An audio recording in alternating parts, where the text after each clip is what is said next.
I saw the prince dig his own grave, smiling the whole time.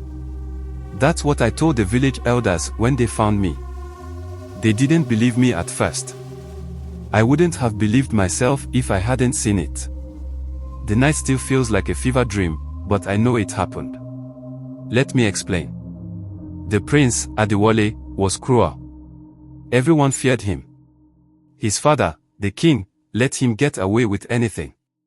People disappeared around him, servants, villagers, even his own guards. There were whispers about him visiting the old forest at night, but no one dared to ask him why. I worked in the palace kitchen. I kept my head down and my mouth shut, just like my mother told me. But one night, Adewale called me to his chambers. It was rare for someone like me, a lowly cook, to be summoned. My heart pounded the whole way there. When I got inside, he was standing by the window, staring at the moon. He didn't even look at me. "Follow me," he said, and walked out. We didn't take the main gates. Instead, he led me through a hidden passage behind the palace walls. It was dark, and the air smelled of damp earth and decay. I didn't want to follow him, but I didn't have a choice. No one disobeyed the prince. He didn't speak until we reached the edge of the forest. "Do you know what the villagers say about this place?" he asked, his voice low and calm. I shook my head. "They say it's cursed.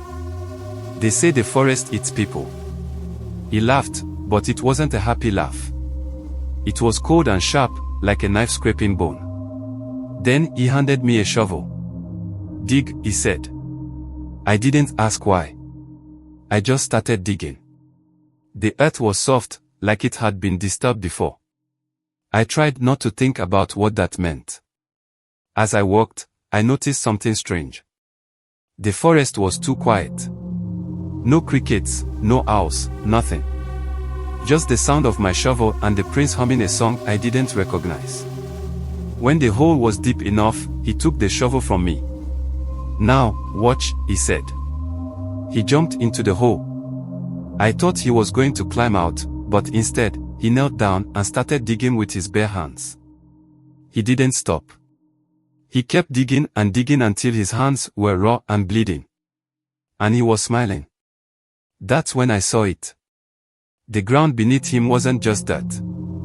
It was moving, like something was riding under the surface. I wanted to scream, but my throat closed up.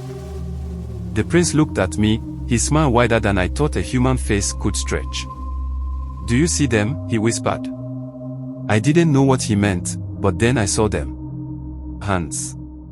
Pale, bony hands reaching up from the soil, grabbing at him. He didn't fight. He let them pull him down, still smiling. The last thing I saw was his face disappearing into the dirt, and then the ground smoothed over, like nothing had happened. I ran. I don't remember how I found my way back, but when the elders found me, I was shaking and covered in dirt. They didn't believe me at first. They thought I'd gone mad. But the next morning, the prince was gone, and no one could find him. Some say he ran away. Others think the forest took him. I know the truth. And sometimes, late at night, I hear his humming outside my window.